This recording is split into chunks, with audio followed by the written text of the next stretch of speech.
Hello दोस्तों, आप लोग इम्तियाज़ जलील को जानते ही होंगे। वो AMIM के पूर्व सांसद भी रह चुके हैं औरंगाबाद के। उन्होंने यति नरसिम्हा राव को कुछ बयान दिया है। यति नरसिम्हा राव ये सही बोले हैं कि गलत बोले हैं, और यति नरसिम्हा राव ने ऐसा बिल्कुल बहुत गलत शब्द बोला है जो मुसलमानों के लिए बिल्कुल ही ये बहुत गलत लग रहा है। आपको मैं ये बयान ज़रूर दिखाऊंगा यति इम्तियाज़ जलील का, जो आपको इस वीडियो में आप देख सकते हैं। एक बार हुकूमत को दोबारा कह रहे हैं, हमारे सब्र का इम्तिहान मत लो। हम हर चीज बर्दाश्त कर सकते हैं। हमारे नबी करीम सल्लल्लाहु अलैहि वसल्लम के खिलाफ गुस्ताखी किसी सूरत में बर्दाश्त नहीं की जाएगी। अभी तो सिर्फ एक झलक दिखाए थे, और अगर इसके बाद भी तुम अपने रवैये के ऊपर अड़े हैं तो चलिए, हम भी तैयार हैं। कितना तुम क्या क्या करने वाले हैं। महज पुलिस की मदद लेकर हमें रोका जा रहा था। मुझसे कहा गया कि नहीं, तुम निकाल नहीं सकते हैं, रैली निकाल नहीं सकते हैं, तुम्हें परमिशन नहीं दी गई है। मैं बोला, ए सुन, मैंने मांगा नहीं तुझसे परमिशन, मैं निकल रहा हूं। और हुकूमत की आंखों में आंखें डालकर मैंने ये कहा कि पहले तो मैंने जब ऐलान किया कि 23 तारीख को मुंबई चलना है, तो उस वक्त मैंने ऐलान किया था कि महाराष्ट्र के इतिहास में इतनी बड़ी रैली देखी नहीं गई होगी। लेकिन जिस दिन निकलने का वक्त आया, सुबह सुबह मीडिया वाले आए, तो मैंने उन्हें एक बात बताया, और उन्हें यह बताया मैंने कि हिंदुस्तान के तारीख के अंदर इतनी बड़ी रैली मुसलमानों ने कभी निकाली नहीं होगी जो आज अल्हम्दुलिल्लाह तुम्हें देखने को मिलेगी। यकीन मानिए, मेरा इसमें कोई ये नहीं है। मैंने सिर्फ अपने हुजूर की मोहब्बत में, अपने नबी की मोहब्बत में मैंने सिर्फ आवाज लगाई, और अल्हम्दुलिल्लाह काफिला बढ़ता गया, और ऐसा बढ़ा कि पुलिस वाले मुझसे खुद पूछ रहे थे, इतने आए कहां से।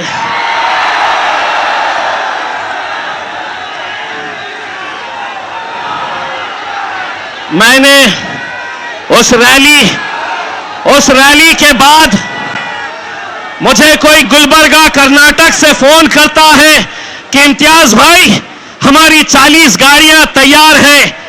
कोई उत्तर प्रदेश से, कोई गुजरात से कहता है कि आवाज दो, हम पहुंच जाएंगे। आज मैं हुकूमत को आवाज दे रहा हूं, सुधर जाओ। इसमें सौदा नहीं होगा, किसी तरह का कोई समझौता नहीं होगा। मुझे इस बात का बड़ा अफसोस है कि उस रैली के बाद जो हमारे अपने हैं, जो अपने आप को मुसलमान कहते हैं, जिन्हें मालूम है कि मुसलमानों के लिए हमारे नबी करीम सल्लल्लाहु अलैहि वसल्लम, हम उन्हें अपनी जान से ज्यादा मोहब्बत करते हैं, उनके लिए जान कुर्बान करने के लिए तैयार हैं। उन्होंने मीडिया से कहा कि नहीं, ये जो इतने सारे लोग आए हैं, इन्हें सियासत करना है, इन्हें राजनीति करना है। अरे मेरे आका के नाम के ऊपर ऐसे सौओं से कुर्सियां कुर्बान करेंगे हम, कोई फर्क नहीं पड़ता। 22 तारीख की रात मुझे ये बताया गया कि इम्तियाज भाई, इतना बड़ा आप रिस्क मत लीजिए। पहले आप खासदार थे, मेंबर ऑफ पार्लियामेंट थे, आपकी हिफाजत करने की जिम्मेदारी सरकार की थी। आप इतने सारे लोगों को लेकर निकल रहे, अगर कुछ हो गया तो आपके ऊपर आएगा। मैंने कहा ये जितने लोग चल रहे हैं ये सिर्फ एक आवाज के ऊपर चल रहे हैं, और वो आवाज यही है कि तेरा मेरा रिश्ता क्या, तेरा मेरा रिश्ता क्या। ये सोच रहे थे कि तुम ही लगाओगे। अरे अल्हम्दुलिल्लाह, इसके लिए हम अपनी जानें कुर्बान कर सकते हैं। सुनो, इसके लिए हम अपनी जानें कुर्बान कर सकते हैं। तो एक मर्तबा जाकर एकनाथ शिंदे, देवेंद्र फडणवीस, अजीत पवार, वो रामगिरी का गला पकड़ के बाहर लाओ, नहीं तो हमको बताओ। कोई भी भगवा चोला पहनकर मैं साधु, मैं महाराज, और हद तो ये हो गई मुख्यमंत्री साहब, आप महाराष्ट्र के मुख्यमंत्री हैं, आप किसी एक जात के और किसी एक धर्म के नहीं हैं, मेरे भी मुख्यमंत्री हैं आप। लेकिन मुख्यमंत्री एकनाथ शिंदे कितने होशियार हैं, अब मैं आपको बताता हूं। जब ये रामगिरी ने हुजूर के खिलाफ गुस्ताखी की तो दूसरे ही दिन एकनाथ शिंदे आए, उसको बाजू बिठाया और उन्होंने कहा मराठी में, तुमच्या केशालाही हाथ लावू देणार नाही, तेरे बाल को भी धक्का नहीं लगने देंगे। 2 दिन पहले मैंने उसकी तस्वीर देखी तो पता चला वो तो गंजा है, टखला है, बाल ही नहीं है। आप गौर से उसकी तस्वीर देखो, टखले को बोल रहे तेरे बाल को भी धक्का नहीं लगने देंगे। वाह, आप समझे ये कौम मुर्दार हो चुकी है, इनमें जान बची नहीं है, इनके तरफ से कोई बोलने वाला नहीं है, इनके तरफ से कोई आवाज उठाने वाला नहीं है। अरे हमने तो सिर्फ एक छोटी सी झलक दिखाए। जिस दिन दोबारा ये ऐलान करेंगे, कोई इसके अंदर हम नहीं चाहते हैं कि कोई राजनीति का झंडा इसमें आए, किसी पार्टी के बैनर के तले नहीं। लेकिन मैं इस महाराष्ट्र के और इस मुल्क के मुसलमानों से हाथ जोड़कर यह अपील करना चाहता हूं, कब तक हम इस तरह बटे रहेंगे? अगर आज इस हद तक बात पहुंच चुकी है कि हमारे नबी के खिलाफ भी अगर गुस्ताखी खुलेआम हो रही है और हम अलग अलग उसमें बटे हुए हैं, मेरे भाइयों, एक बार बाहैसियत मुसलमान हमको एक ताकत बनकर खड़े रहना है। तुम रहो किस जमात में रहना चाहते, किस पार्टी के अंदर रहना चाहते हैं, तुम रहो, लेकिन इस मामले के अंदर अगर एक आवाज बनकर खड़े रहे, यकीन मानिए इस कौम के अंदर इतनी ताकत है कि अच्छी अच्छी हुकूमतों को यह झुका सकती है। मेरे भाई, हमसे हमारे दूसरे गैर कौम के लोग पूछते हैं कि आखिर आपके मोहम्मद पैगंबर मुस्तफ़ा सल्लल्लाहु अलैहि वसल्लम आपके लिए क्या मायने रखते हैं? तो मैं उनसे सिर्फ यही कहता हूं, हमने आंखों से देखा नहीं है मगर, हमने आंखों से देखा नहीं है मगर उनकी तस्वीर सीने में बसाए हुए है।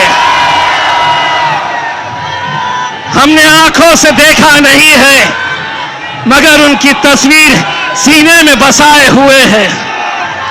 मेरे भाई,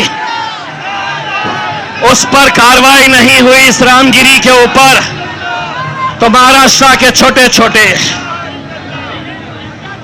छोटे प्यादे, इतने छोटे कि जिस दिन हम तय कर लेंगे तो इंशाअल्लाह उसको लपेट के असद भाई की शेरवानी में डाल के हैदराबाद भेज सकते हैं।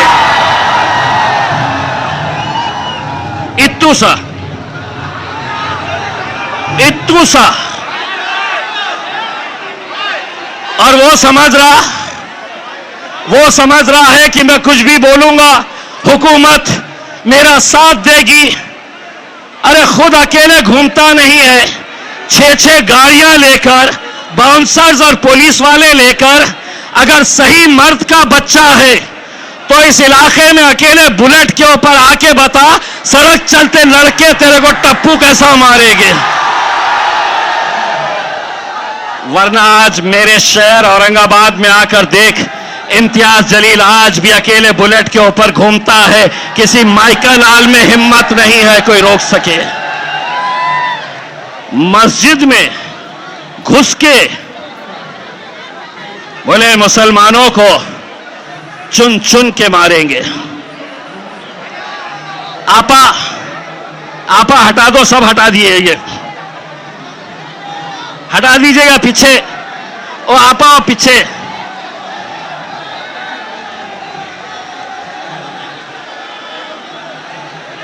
चलिए कौम के नाम के ऊपर थोड़ा भीग जाया जाए, कोई फर्क नहीं पड़ता है उसमें।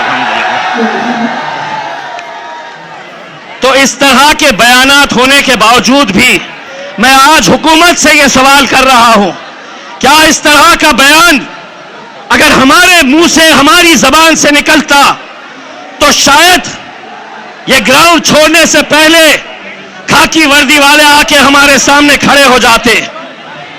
चलिए आप पे केस हो गया, चलिए आपको पुलिस लेने के लिए आई है।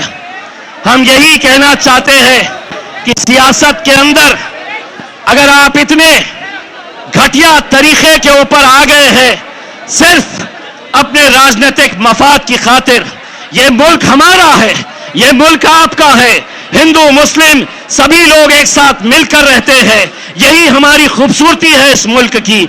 लेकिन सिर्फ उस सियासी कुर्सी पर बैठने के लिए अगर आप इस तरह की घटिया राजनीति करेंगे, कुछ भी कहेंगे, कुछ भी बोलेंगे और आप ये समझेंगे कि हमें सुनना है, हम सिर्फ सुनने का काम करेंगे, तो एक बात फिर से सुन लो। एकनाथ शिंदे साहब, देवेंद्र फडणवीस जी, अजीत पवार, शरद पवार, उद्धव ठाकरे, नाना पटोले और पिल्लू, तू भी सुन ले। पिछले 76 सालों से तुम लोग बोलते आए थे और हम सुनने का काम करते थे। अब मजलिस आई है, अब हम बोलेंगे और तुम्हारे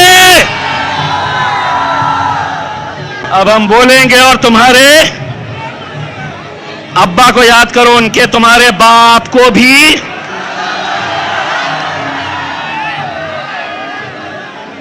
अब हम बोलेंगे और अबे सुनाओ उनको। मेरे भाई, मैं आज, मुझे इतना फख्र है,